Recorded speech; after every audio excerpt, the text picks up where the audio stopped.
In 2021, G4 officially returned from the grave, but it was different, very different. Some returning faces like Adam Sessler and Kevin Pereira, but we saw some new faces. Some famous YouTuber called The Completionist, WWE superstar Xavier Woods, YouTuber The Black Hokage, and the new host for xplay, a woman named Frosk and a number of other new people that no one cares about.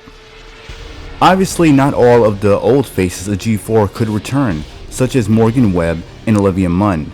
But this new crew of people, I don't know. Look like a bunch of diversity hires to me. And after Frost got roasted online after she claimed that Xbox acquired BioWare, Hogwarts Legacy was an Xbox exclusive, and Sony isn't doing good with the PS5.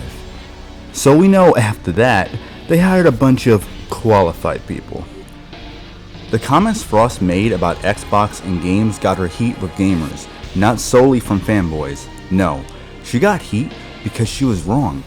It wouldn't matter if she said PlayStation acquired BioWare and Hogwarts Legacy was exclusive to PlayStation. It would still be wrong and people would still have called her out for it. She clearly didn't know what she was talking about. Now to what really fucked G4 over. You know what I'm talking about. That notorious rant from Frost. The one that G4 supported on social media.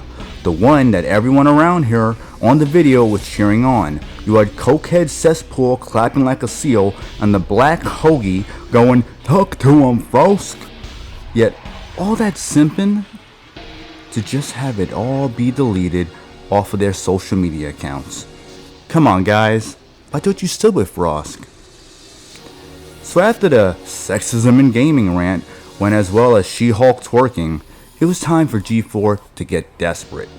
After banning people on chats, deleting comments, putting restrictions on channels, and renaming channels, G4 had to do something to keep the ship from sinking. So they pulled a volition and got Amaranth to join the show. And just like the Saints Row reboot, Amaranth couldn't save G4 from plummeting to the ground. Subscribers, followers, viewers, and overall engagement went down for G4 after the foreskin rant. But it wasn't just her who caused all of this, but her good loving pal Adam Sessler. If he doesn't have you blocked yet, go check out his Twitter. See the vile shit he posts on there. Seriously, this guy is fucking insane. Constantly acting like an unhinged crackhead dealing with withdrawals. Sessler's tweets about hoping his Republican family members die while he sips on a little bit of the bubbly and saying Republicans drink piss really didn't do him any favors. It may seem strange to some, but Democrats and Republicans play games. Not all of them want to be divided by talking heads that expect us to watch their shows. Purposely dividing fans over politics is not a smart move, especially when you're trying to help revive something like G4. Apparently, Kevin Pereira had some nasty tweets as well, but deleted them before returning to G4. But Frost made it clear on Twitter that she doesn't want Trump supporters as fans. I'm seeing a pattern here. Doesn't it seem like most of these G4 folk lean towards one side politically and can't help but disrespect anyone who doesn't align with them politically?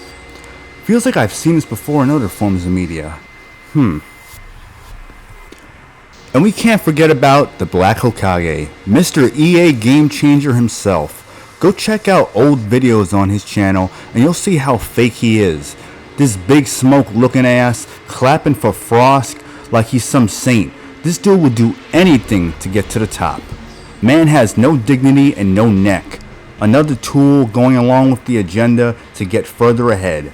But apparently, Black Hokage was laid off from G4. Recently, I would assume. Maybe he'll pull the race card as to why he was let go. This year, G4's vice president left after less than a year. And before that, their original VP left. On top of that, they experienced layoffs. And just recently, once again, more layoffs. Shows being postponed and or canceled. G4 relaunched in 2021. We're still in 2022. This is not good. You can try to spin it however you want, but this is pathetic. It didn't take them long to screw this all up. If it isn't Machine Gun Kelly ranting about sexism because she can't handle criticism, then a shaky on Twitter going bonkers over politics and also getting a spot on CNN. Then these people expect you to tune in and listen to what they have to say. They can't even get basic information right, nor can anyone have the balls to correct them. Frost said it herself. They just read off of whatever someone writes. They simply don't care. They failed at being funny. It's lame comedy. It feels like SNL but with gaming and tech slapped on. The atmosphere doesn't look fun. It looks corporate, filled with stooges collecting paychecks. They got people there who are more of an activist than a geek. Anyone who takes part in this dumpster fire really doesn't care about credibility. You can't. You have to be willfully ignorant to ignore what's going on with G4 and think it's really this dream come true type of moment. Fact is, it's not the G4 of old. Associating with it doesn't have any real meaning to it like it used to. To me, the only thing that came close to G4 was the Destructoid show with Tara Long and Max Scoville. It was on YouTube, and at the time it was pretty entertaining.